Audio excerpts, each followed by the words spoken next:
আসসালামু আলাইকুম গাইস, আজ বানাবো আমের টক ঝাল মিষ্টি আচার। তার জন্য প্রথমে নিয়ে নেব কয়েকটা কাঁচা আম। সেগুলোকে ভালো করে ধুয়ে নিয়ে তারপর ভালো করে খোসা ছাড়িয়ে নেব, আর এটাকে ধোবো না। এবার আমরা এগুলোকে গ্রাইন্ডারের সাহায্যে ভালো করে গ্রাইন্ড করে নেব, কাদ্দুকস করে নেব। নিয়ে তারপর একটা একটা করে সব আমগুলো করে নেব। দেখুন কেমন হচ্ছে।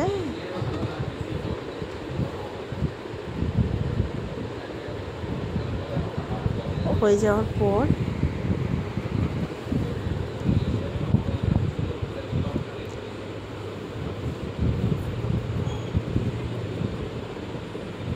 এটাকে আমি একটা নেটে আধ ঘন্টার মতো জল ঝরাতে রেখে দিয়েছিলাম। এর ভিতর থেকে রসগুলো সব বেরিয়ে যাওয়ার পর আমি একটু লবণ আর একটু হলুদ আর একটু শুকনো লঙ্কা দিয়েছি, আর এতে দিয়ে দিচ্ছি গুড়।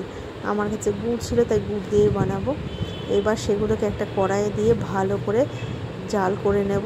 গ্যাসটা জ্বালিয়ে দিয়েছি, গুড়টা গলার অপেক্ষায়।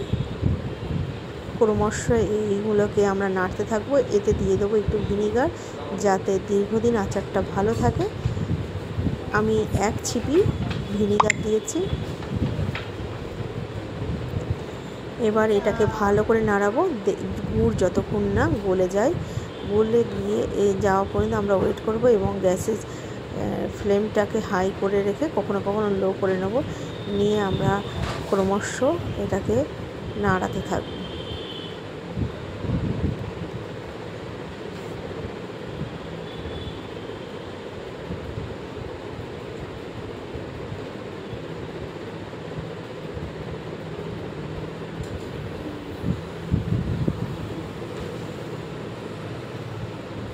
গুড়টা আস্তে আস্তে গলে যাচ্ছে।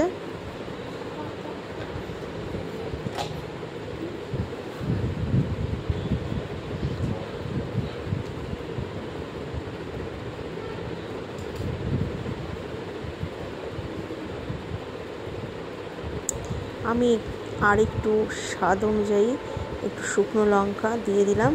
এরপরে দিয়ে দিচ্ছি আমার আগে থেকে করে রাখা আচারের যে মশলা, তার পাউডারটা দিয়ে দিচ্ছি,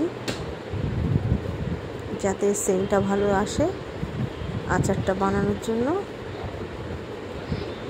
এরপরে আমরা আস্তে আস্তে করে নাড়াতে থাকবো যতক্ষণ না কালারটা চেঞ্জ হয় আমগুলোর। এইভাবে নাড়াতে নাড়াতে দেখবো আচারের কালারটা চেঞ্জ হয়ে বেশ ব্রাউনিশ টাইপের হয়ে গিয়েছে, আর গুড়টা বেশ চিটচিট হয়ে গিয়েছে। দেখুন আমাদের প্রায় হয়ে এসছে।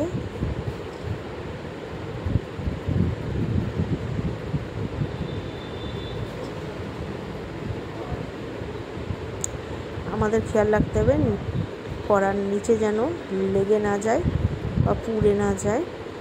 এইভাবে নাড়াতে নাড়াতে ক্রমশ আমাদের কালারটা খুব সুন্দর এসে গিয়েছে আচারের।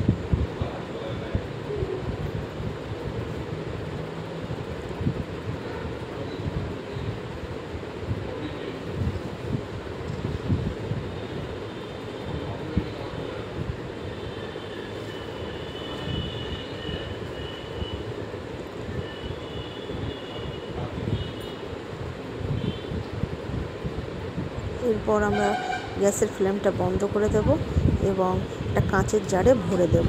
আজ এই পর্যন্ত, পরে দেখা হবে পরের ভিডিওতে।